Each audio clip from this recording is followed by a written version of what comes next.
Good morning, students. I once again welcome you all to my English classes.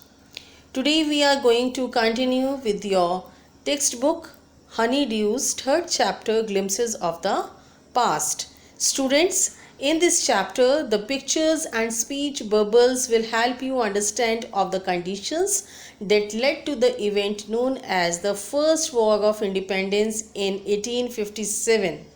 So you all can see page number 43 of your textbook. The heading is Revolt 1857.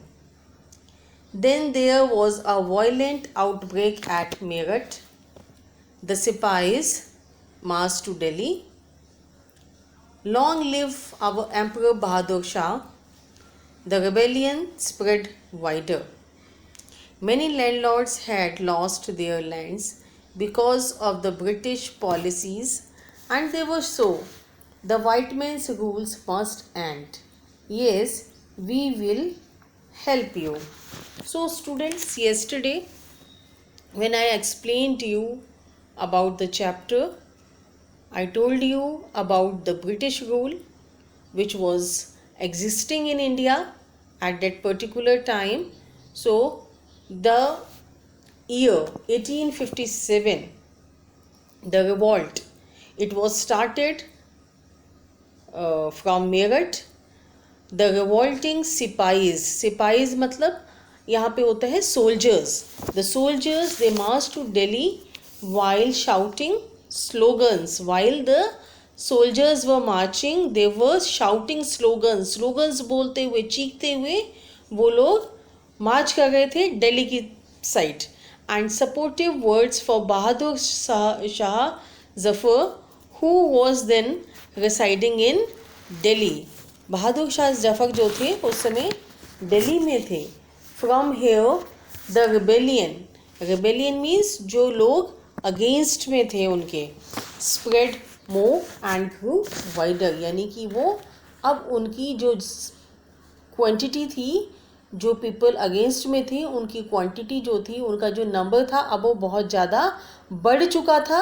Many landlords means जमींदार in various parts of the country were also becoming raised against the British. अब बहुत से जमींदार जो थे India में, जो बहुत से लैंडलॉर्ड्स थे, वो भी ब्रिटिशर्स के अगेंस्ट हो गए थे. The new land policy by the British made the landlords lose their lands. क्योंकि जब ब्रिटिशर्स नई पॉलिसीज़ लेके आए तो उन्होंने उन पॉलिसीज़ को लैंडलॉर्ड्स पे लागू किया. They followed that policies and as a result क्या हुआ, जो लैंडलॉर्ड्स थे उनको अपनी ज़मीन से हाथ धोना पड़ा एंड उनकी जो लैंड थी वो ब्रिटिशर्स के पास चली गई. This made them scornful means वो इस बातों से बहुत ज़्यादा गुस्से में आ गए. All together they also become supportive of the revolt and took active part in it. इस वजह से उन लोगों ने भी, जो लैंडलॉर्ड्स थे वो लोग भी जो थे वो रिवोल्ट में आ गए. Many landlords had lost their lands because of the British policies and they were so. The white man's rule must end. यानी कि उन लोगों ने भी अब ठान लिया था कि जो वाइट मैन है, वाइट मैन किसके लिए यूज़ हुआ है यहाँ पे word, white man British people के लिए यूज़ हुआ है, जो ब्रिटिशर्स थे उनके लिए इस्तेमाल हुआ है ये वर्ड यहाँ पे. एंड जितने भी लैंडलॉर्ड्स थे वो सब चाहते थे कि जो वाइट मैन का जो रूल है it must end now and yes we will help you. We will help you means they also became supportive of the revolt and took active part in it. Now students, move to page number 44. 44 page number, you can see the heading. The heading is the fight for freedom 1857. Again it was the fight for freedom, यानी कि आज़ादी के लिए जंग. Many farmer rulers, farmer मतलब कि जो पहले थे, जो ओल्ड थे, लाइक बेगम हजरत महल ऑफ लखनऊ व bitter. The white man has taken away my kingdom.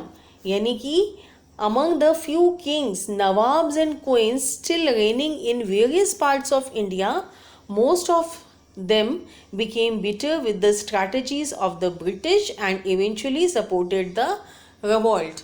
अभी तक क्या था कि जो नवाब्स थे, जो क्वींस थी, जो किंग्स थे इंडिया के कई स्टेट्स के, वो सब ब्रिटिशर्स के साथ थे। लेकिन जब ब्रिटिशर्स ने अपनी नई नई स्ट्रेटजीज लेके आए, अपनी नई नई प्लान्स लेके आए इंडिया में, एंड उन लोगों ने वो सब स्ट्रेटजीज जो थी यहाँ के नवाबों पे, यहाँ की क्वींस पे, किंग्स पे थोप दी, तब इन लोगों के मन में कड़वाहट आ गई। एंड ये लोग जो थे, they also went against the British people and eventually supported the revolt. Popular leaders like Maulavi Ahmadullah of Faizabad told the people, "Rise, brothers, rise. The Angrez is ruining our land." The people rose everywhere in Bareilly, Kanpur and Allahabad. Azimullah Khan told Tatya Tope, "We should have Peshwa Nana Sahib as our leader in this war of independence." The patriots pounced upon the British and fought pitched battles all over North India. So now, among the king, queen and nawabs, one was Hazrat Mahal of Lucknow. Wrongful tricks of the British took away her kingdom. अब Britishers की जो ये भेदभाव वाली policy थी, that divide and rule वाली जो policy थी, उसकी वजह से बेगम हज़रत महल का जो टोटल किंगडम था वो भी ब्रिटिशर्स ने छीन लिया था। And this made her irritated also. In other parts of India the common people were being motivated. और वैसे तो इंडिया के बाकी पार्ट्स में जो मंगल पांडे के सिपाही थे एंड बाकी और भी जो रेबेलियंस थे, वो लोग कॉमन पीपल को मोटिवेट कर ही रहे थे and inspired to revolt against the English leaders by leaders like Maulvi Ahmadullah of Faizabad. उनमें से एक बहुत ही ज़्यादा फेमस लीडर हुए, उनका नाम था Maulvi Ahmadullah and he was belonging to Faizabad.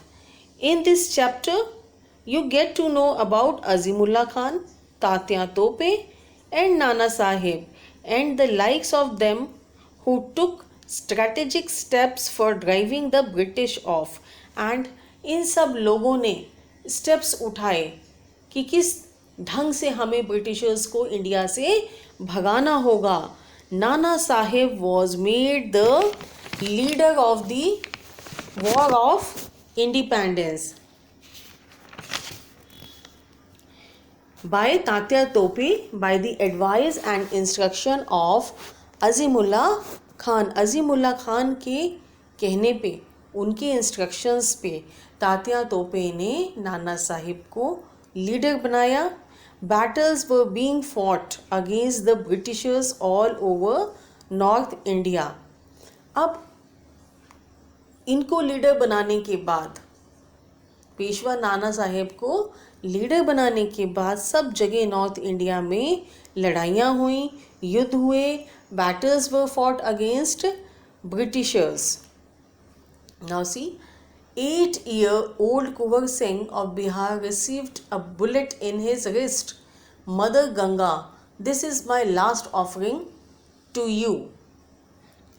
Now, one of the unmatched story is about Kuwar Singh, who became a legend as he was only 8 years old when he died. जब उनकी डेथ हुई वो महज 8 years के थे। He was an octogenarian. Octogenarian means he was only 8 years old and he was belonging to MP Bihar, who received a bullet in his wrist. उनकी कलाई में, pardon, he was 80 years old. He was not 80 years old, he was 80 years old.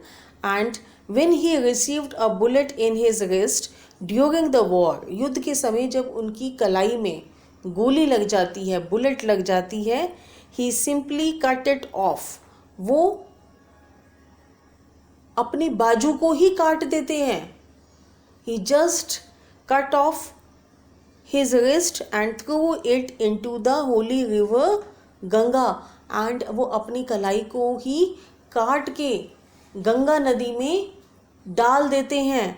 And he considers by saying mother Ganga this is my last offering to you, और वो कहते हैं कि माँ गंगा ये मेरी लास्ट ऑफरिंग है आपको। ऑफरिंग मीन्स किसी को कोई चीज़ देना। तो उन्होंने यहाँ पे गंगा नदी को क्या दिया, जिस हाथ में उनकी गोली लगी थी उस हाथ को ही काट के, उस कलाई को ही काट के उन्होंने गंगा नदी में चढ़ा दिया। तो this was our freedom fighters and this made them a legend. Student, here finishes your chapter. We will do the question answers in our next lesson video.